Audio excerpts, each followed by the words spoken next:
The Maharishi is essentially the Bill Gates of the spiritual world. He's worth $3.5 billion. John Knapp was once a Maharishi insider, and he says the man they call the giggling guru is laughing all the way to the bank.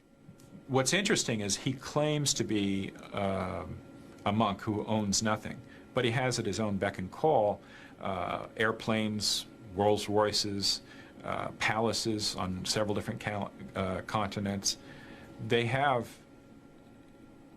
wealth beyond any understanding.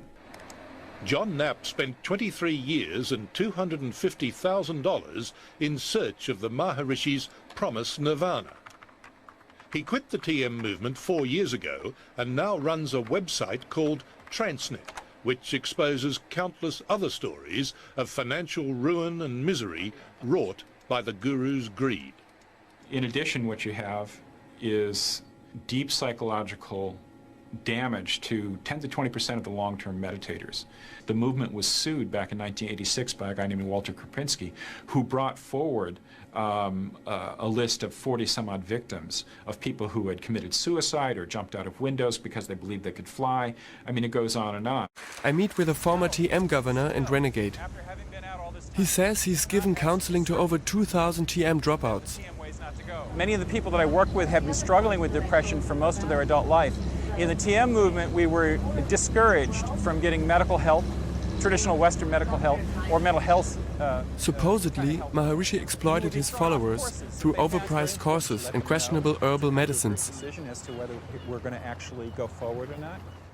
The man has ruined thousands and thousands of lives, and the effect that he had on my life is horribly immeasurable. Diane Hendel is one of many angry and disillusioned former followers who believe the only thing the Maharishi is enriching is his own bank account. He's an evil man. He knows what he's doing. He doesn't care how he's affecting people's lives. He wants their money and he wants power. And does he believe all of his rhetoric? I don't think so. Diane's nightmare involvement with the Maharishi began when she took a course in transcendental meditation as a teenager. It ended with a nervous breakdown after what she describes as years of brainwashing. What do you think when you look back now? It's ridiculous, and it's sad, and it's pathetic, and it's scary, because I am one of thousands of people, bright young people, who were scammed by one of the greatest con artists of our generation.